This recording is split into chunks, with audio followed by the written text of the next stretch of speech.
693-3267. Entrega em domicílio. Mercado Moraes, onde o seu dinheiro rende mais. Aqui você é Mega. Anda logo, filha, senão vamos perder a hora da escola. Já vou, pai. Só estou pegando a minha mochila. Ah, não. Não acredito que o carro não vai querer pegar de novo. O que aconteceu? Só pode ser a gasolina daquele posto. Pai, tem que abastecer só nos postos BR ou vai ter que começar a me levar para a escola de bicicleta. São 3 postos da rede Petrobras em Guararema. No bairro Ipiranga, o Alto Posto Reino Sol está localizado na Avenida Antônio Teixeira Muniz, número 1810. No Itapema, você encontra o Alto Posto Porta do Sol, na Avenida Doutor Ademar de Barros, número 662. E no centro está o Alto Posto Manhãs do Sol, na Rua Marcondes Flores, número 500. Rede Petrobras. Além da honestidade e tecnologia, o prazer de bem servir. Momento Mela Cueca. Domingo ao meio-dia aqui na Mega, você ouve 3 músicas suaves e românticas para você dançar com o amor da sua vida. Momento Mela Cueca. Domingo ao meio-dia no programa Mega Festa. Nossa! Amor, percebeu que a rua tá mais escura? Deve ser por causa daquela lâmpada naquele poste que não tá acendendo. Cláudia, estou falando com você e você fica aí nesse celular. Calma, Beto. Tô no celular ligando para a central de atendimento da Engeluz. Engeluz? A partir de outubro, a Prefeitura de Guararema é responsável pela rede pública de iluminação. Para isso, contratou uma empresa especializada na área para melhorar o atendimento e agilizar as manutenções e ocorrências. A Engeluz. Você pode ligar na central de atendimento Engeluz de segunda a sexta, das 8 às 22 horas e aos sábados, domingos e feriados, das 8 às 19 horas. O atendimento será feito por meio de secretária eletrônica. Rápida você, hein, Cláudia? Rápido foi o atendimento da central da Engeluz. Já tô no Face avisando a vizinha. Central de atendimento Engeluz, 0800 600 1428. Prefeitura de Guararema. Mega FM, sua amiga de todas as horas. 24 horas no ar. A mais querida da cidade. O mundo toca aqui. Mega 87.9. Diferente e surpreendente. Começa agora na Mega FM o programa Espertos como Serpentes, com a apresentação de José Freire, fatos do cotidiano, variedades e conselhos para o público jovem. Você acompanha aqui. Eu acredito que Deus me fez por um propósito, mas Ele também me fez rápido. E quando eu corro, eu sinto o prazer dele. Olá a todos, estamos dando início a mais um programa Espertos como Serpentes aqui na Rádio Mega FM. Novamente gostaríamos de agradecer todo o carinho, prestígio que temos recebido por meio das nossas redes sociais, na rua, e estamos muito felizes por dar início a mais um programa aqui. E dando início ao programa de hoje, como eu disse semana passada, agora a gente vai entrar numa temporada, podemos dizer assim, Espertos como Serpentes, Agenda Cultural. Dicas de bons filmes para você assistir, livros também, e uma breve análise do conteúdo que esses filmes e livros trazem para a nossa reflexão. Então, na semana passada, nós realizamos a análise do filme A Festa de Babette, que conta a história de uma vila de pessoas piedosas na Dinamarca, e em determinado momento chega uma francesa chamada Babette, que traz um elemento mais, digamos, festivo para a vivência da fé dessa comunidade protestante. Hoje nós vamos analisar um filme que, assim como Festa de Babette, é um clássico, só que no caso, este filme que nós vamos analisar hoje é mais conhecido, que é o filme Carruagens de Fogo. Então provavelmente quem nasceu aí no final da década de 60, década de 70, deve conhecer muito bem este filme, especialmente a trilha sonora, que é muito bela. Então, do que trata o filme Carruagens de Fogo? Bom, em inglês, Chariots of Fire. Então, Carruagens de Fogo é um filme de 1981 baseado na história real de 2 corredores ingleses que compuseram a equipe da Inglaterra que disputou as Olimpíadas de 1924 em Paris.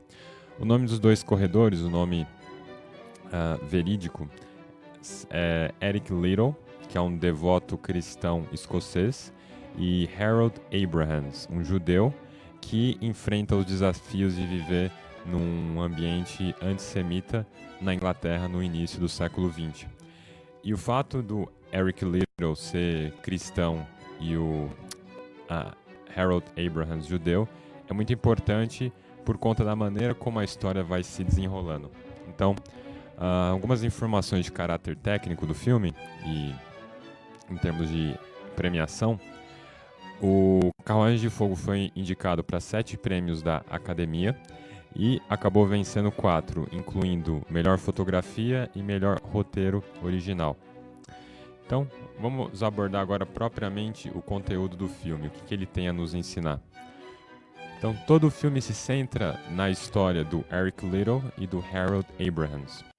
E por que eu falei que a religião deles tinha um papel tão marcante no filme? Porque, bom, o Sr. Abrahams, ele entra na Universidade de Cambridge e ele se encontra num ambiente, digamos assim, que é um tanto quanto hostil aos judeus.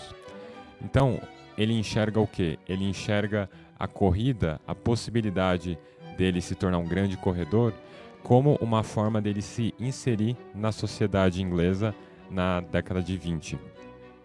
E por conta disso, ele começa a se submeter a um intenso ritmo de treinamentos e ele enxerga a corrida como uma maneira dele se afirmar o seu valor, afirmar a sua dignidade diante de uma sociedade que não reconhece como propriamente um cidadão por conta da sua religião, apesar dele não dar nenhum indício de ser um judeu praticante, ele objetivamente acaba sendo um judeu e por conta disso ele sofre discriminação.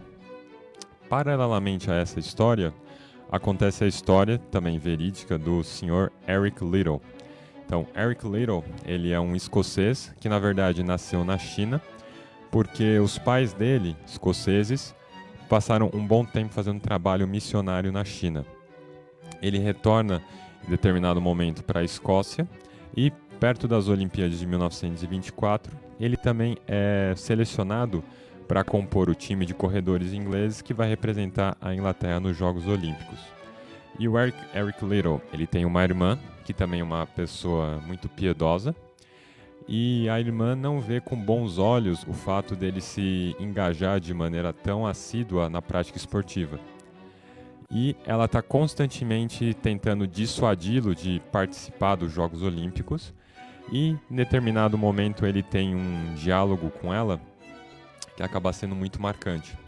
E o que ele fala para ela? Bom, eu sei que eu devo ir para a China realizar o trabalho missionário, e eu estou disposto a fazer isso. Eu acredito que Deus me criou para um propósito, e que o trabalho missionário faz parte desse propósito. No entanto, quando eu corro, eu sinto o prazer dele correndo através das minhas veias.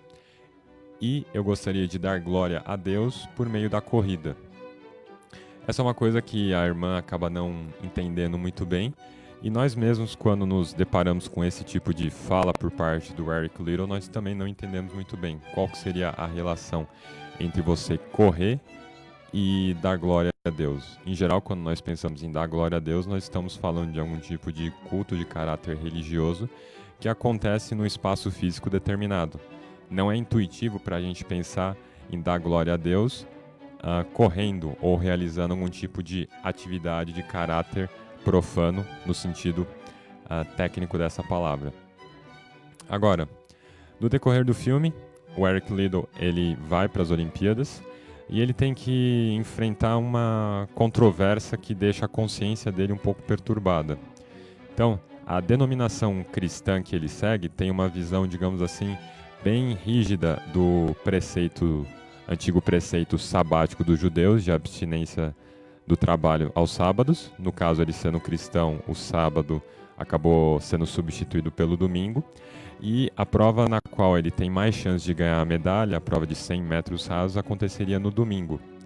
E por conta disso ele se recusa a participar dessa prova e ele é profundamente criticado pela imprensa inglesa, pelo príncipe, e tentando ajudá-lo, um colega de equipe que ia correr os 400 metros rasos, ele se oferece para trocar de lugar, ou seja, o Eric Liddell correria a prova de 400 metros rasos, que seria na quinta-feira, e o colega que originalmente correria essa prova, ele participaria da prova de 100 metros rasos no domingo. E no final das contas, o Eric Liddell ele acaba saindo vitorioso.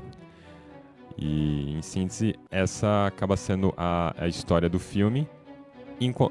Obviamente tem outras questões envolvidas, sempre em contraste com a maneira como o Sr. Abrahams ele acaba encarando a corrida. Então, enquanto para o Eric Liddell a corrida é uma maneira dele dar glória a Deus, para o Abrahams a corrida acaba se tornando unicamente um meio de afirmação pessoal para ele se afirmar como uma pessoa diante de uma sociedade inglesa que acaba sendo hostil à sua etnia, à sua religião. Agora, onde que a gente vê esse tipo de atitude do Eric Liddell, ou seja, tentar enxergar o esporte ou qualquer outro tipo de atividade como um ato de relacionamento com Deus? Nós enxergamos, por exemplo, na biografia do goleiro do Real Madrid, Keylor Navas. Então, quem não sabe, o Keylor Navas ele é católico e tem um documentário disponível no YouTube, um documentário bem bacana chamado A Nombre de Fé. Então, como eu disse, o Keylor Navas ele é goleiro titular do Real Madrid há aproximadamente 3, 4 anos. Acredito que desde que o Iker Casillas saiu do Real Madrid, ele que assumiu a posição titular. E o Keylor Navas ele vem da Costa Rica, que é um país pequeno, sem nenhum tipo de expressão no mundo do futebol. Isso acabou mudando um pouco depois da Copa de 2014, mas até então um país aparentemente sem nenhum tipo de expressão. Ele foi o primeiro costarriquenho a vestir a camisa do Real Madrid. E uma das coisas que mais chama a atenção muitas vezes da imprensa espanhola é que o Keylor Navas ele sempre realiza uma oração antes de cada partida. Então perceba que a atitude do Keylor Navas, ao que tudo indica, é muito semelhante à atitude do Eric Liddell com relação ao esporte. Ou seja, o esporte ele tem uma finalidade recreativa, tem uma finalidade social, tem a finalidade de manter o seu corpo saudável, inclusive para esses atletas de alto nível, é o ganha-pão deles. Mas além disso, eles estão tentando mostrar para a gente que a atividade esportiva pode ter um sentido muito mais profundo do que meramente você se divertir e ganhar seu dinheiro. A atividade esportiva pode ser um meio de encontro com Deus e uma maneira de você oferecer todo o seu esforço para Deus e isso é uma maneira, em última instância, de agradar a Deus e transformar a própria prática esportiva numa atividade de caráter, podemos dizer assim, religioso. Como é possível alguém alcançar isso, não somente por meio do esporte, mas através de qualquer outra atividade do cotidiano? A gente vai descobrir no segundo bloco, não saiam daí. Falhas na partida do seu carro? O consumo de combustível aumentou? Danos no filtro de combustível, nas velas e bomba do motor? Perda de potência? Xiii!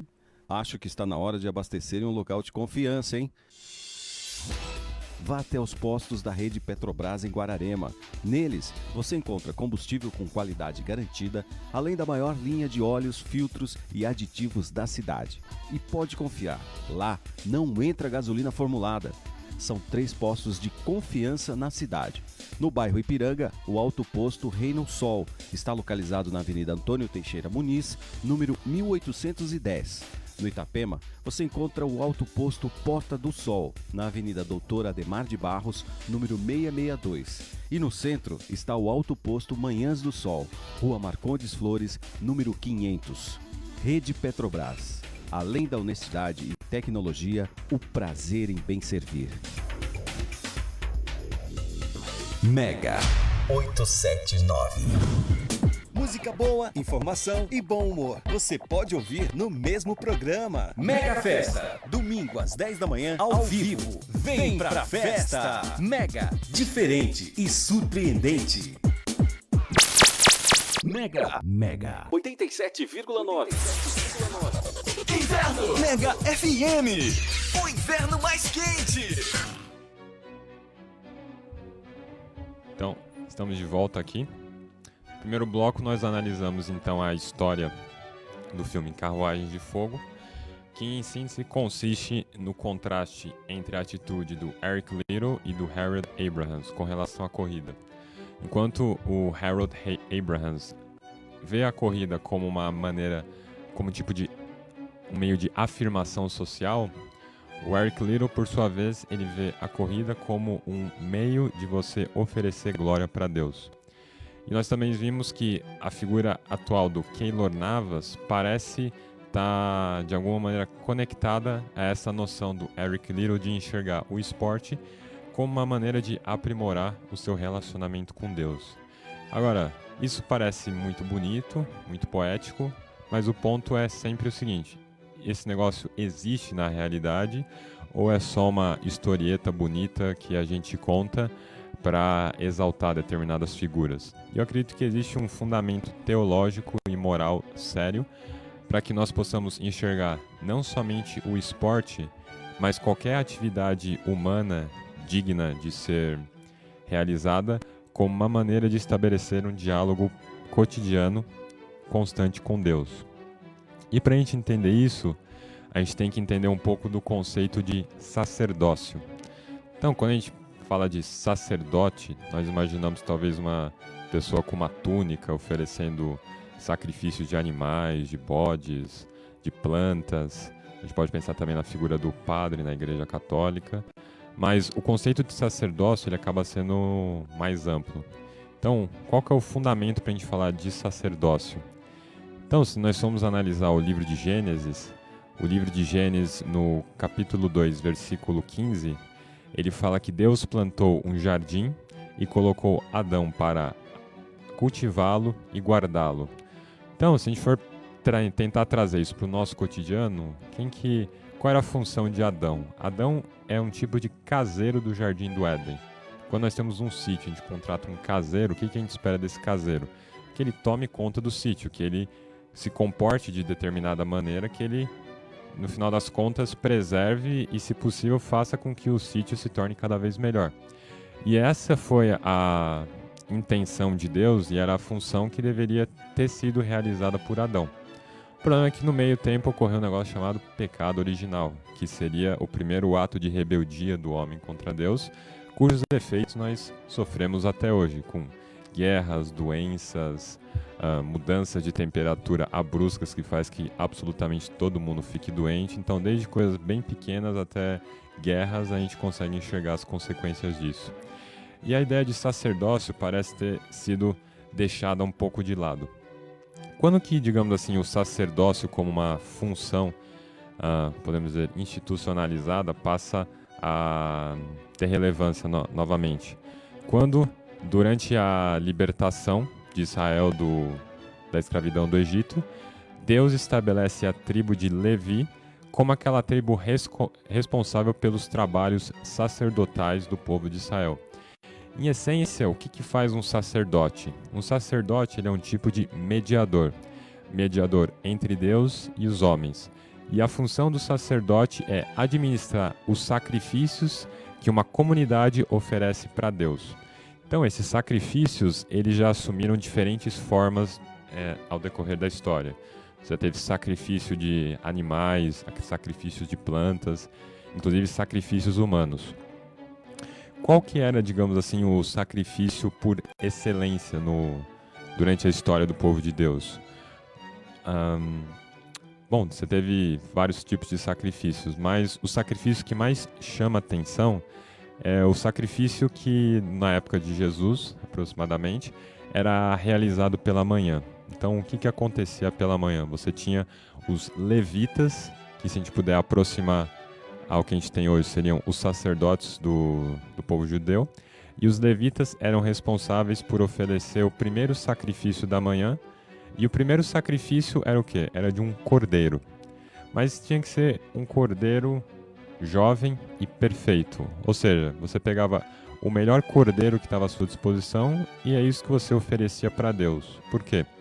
Porque, bem, se nada do que nós podemos oferecer para Deus vai aumentar a sua glória, nós, no mínimo, precisamos oferecer aquilo que é mais perfeito do ponto de vista humano. Não vamos oferecer qualquer tipo de trabalho feito nas coxas para Deus.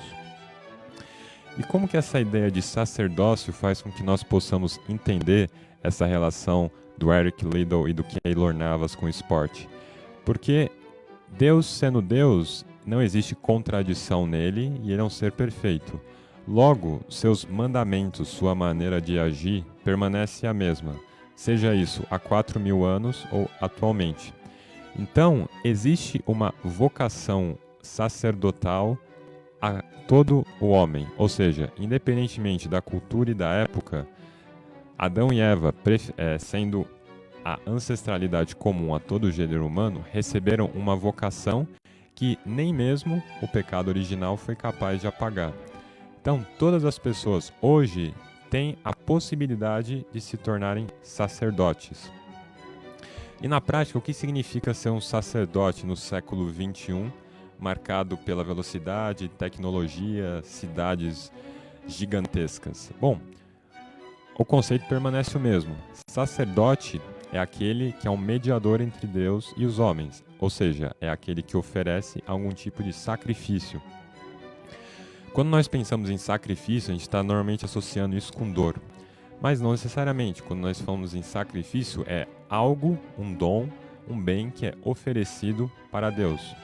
Ora, o que todas as pessoas são capazes de oferecer? Nem todo mundo pode oferecer dinheiro para Deus, nem todo mundo pode oferecer bens, nem todo mundo pode oferecer um cordeiro perfeito. Mas existe algo que é bem democrático que todos nós podemos oferecer a Deus, que é o nosso trabalho. Exatamente. O trabalho pode ser a matéria-prima do nosso sacrifício. Pode ser a matéria-prima que nós vamos oferecer para Deus. E por meio do trabalho, nós realizamos um outro aspecto da nossa vocação, que é a vocação justamente para trabalhar. Ou seja, o trabalho não é consequência do pecado original. Deus colocou o ser humano no jardim do Éden para cultivá-lo e fazer com que aquilo ganhasse cada vez mais corpo, cada vez mais forma. Ou seja, por meio do trabalho, nós não somente cumprimos um mandato divino de trabalhar, como a própria matéria do nosso trabalho pode ser matéria-prima para ser oferecido para Deus. E era precisamente isso que o Eric Liddell fazia, que o Keylor Navas ainda faz. Eles enxergam o quê? Bom, o que um corredor tem a oferecer para Deus? A corrida. O que um goleiro, no caso do Keylor Navas, tem a oferecer para Deus? Suas defesas. E não somente as defesas, até os frangos ele pode oferecer para Deus. Então, uma vez que você, com uma atitude de humildade, oferece o seu dia a dia para Deus, uma realidade que é uma realidade natural, ou seja, que é o trabalhar, fazer compra no supermercado, trocar a fralda do filho, ela acaba adquirindo um sentido sobrenatural, ou seja, uma relação que era unicamente horizontal entre homens passa a ser uma relação horizontal ainda, mas com um caráter vertical. Por quê? Porque aquilo que você está fazendo no âmbito humano, natural, é algo que você está oferecendo para Deus. Ou seja, você acaba dando um sentido transcendental para as realidades cotidianas. E quando você enxerga cada obrigação, cada dever de Estado que você realiza como uma maneira de você se aproximar de Deus, a tendência é que a sua vida acabe adquirindo um sentido muito mais profundo do que de uma pessoa que não tem esse eixo vertical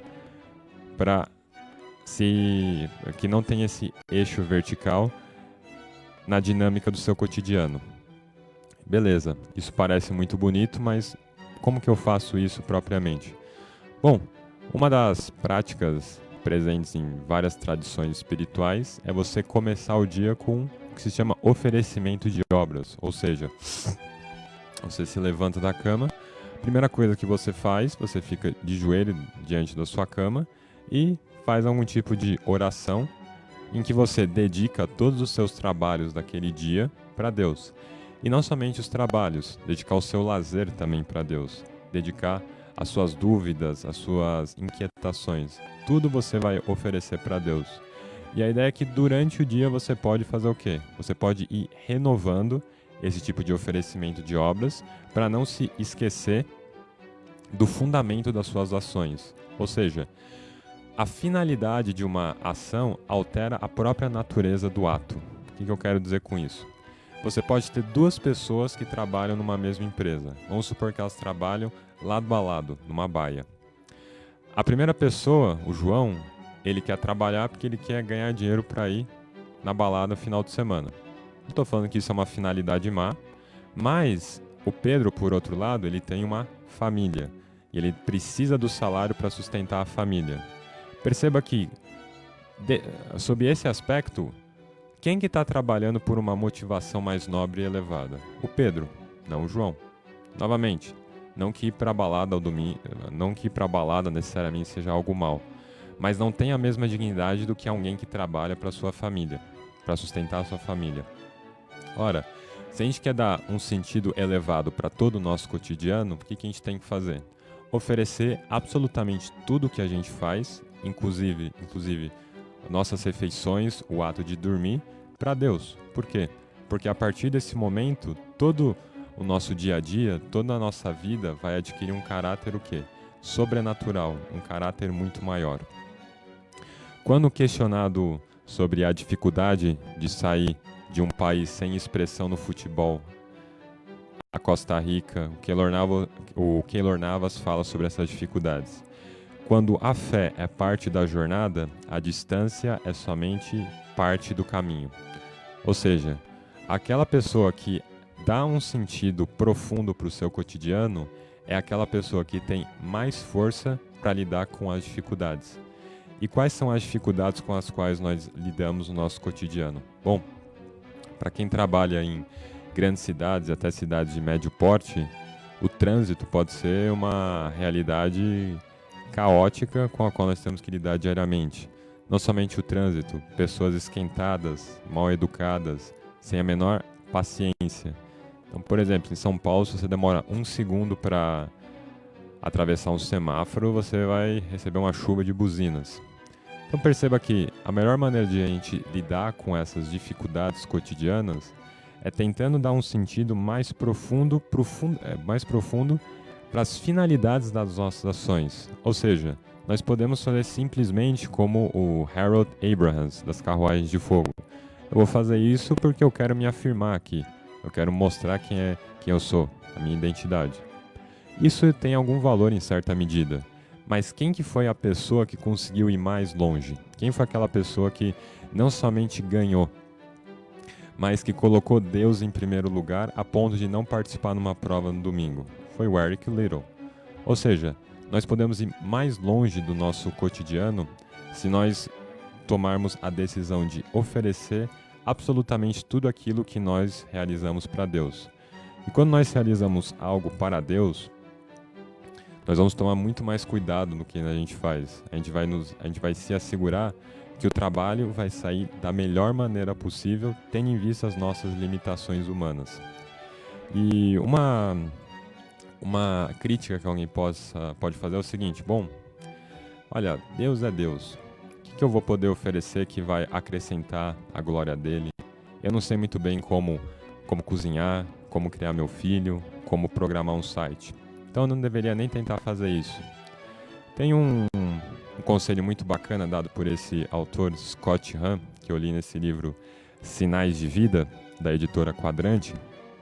E ele fala, bom, ele tem acho que 4 ou 5 filhos, e ele falava que quando os filhos dele eram pequenos, todo mundo já passou por essa fase, acredito que o nosso colega Pedro está passando por ela agora. Quando você tem aquele filho de 3, 4 anos, ele começa a fazer aqueles desenhos que mais lembram arte moderna, né? Aqueles palitinhos, cabeçudos, aquelas manchas, aquele sol com um sorriso, etc. Daí você vê o filho oferecendo isso para o pai, o que isso daí acrescenta para o pai? Bom, do ponto de vista humano, não é nenhum Leonardo da Vinci, não é a Mona Lisa, mas, acredito que todo pai, que é um bom pai, se internece de ver o filho se esforçando para fazer um desenho para presentear o pai. Bom, e a nossa relação com Deus é justamente essa relação de piedade filial, essa relação de filhos de Deus. E certamente, por mais inadequado, imperfeito que seja o resultado do nosso trabalho, tenho certeza que Deus se alegra muito pelo fato de nós, criaturas tão limitadas, estarmos tentando agradá-lo usando do quê? Da coisa mais ordinária, comum que nós temos à nossa disposição, que é o quê? O nosso trabalho. Então, eu deixo aqui como um convite a todos os ouvintes a tentar ter uma visão um pouco mais elevada, edificante das suas realidades cotidianas. Isso vai desde ferver o leite, fritar um ovo, trocar as fraldas de uma criança, dar aquela pedalada no final de semana, o futebol, porque afinal ninguém é de ferro, precisa de um futebol e depois um churrasco. Então, se a gente conseguir dar um sentido mais profundo a todas essas realidades, acredito que a nossa vida vai ser uma vida mais plena de sentido, edificante, e no final das contas nós vamos fazer não somente a nós mesmos mais felizes, mas as pessoas que estão ao nosso redor mais felizes, começando pela nossa família e pelos nossos amigos. Beleza? Então, é um convite que eu deixo aqui, todo o pessoal do Espertos como Serpentes da Mega FM. Beleza? É uma satisfação, novamente, estar realizando este programa. Agradeço muito você abrir sua casa, o seu carro, seu smartphone para me ouvir. Espero que esteja ajudando. E semana que vem nós estamos de volta com mais um programa, analisando mais um filme. Um bom final de semana, fiquem com Deus. Tchau!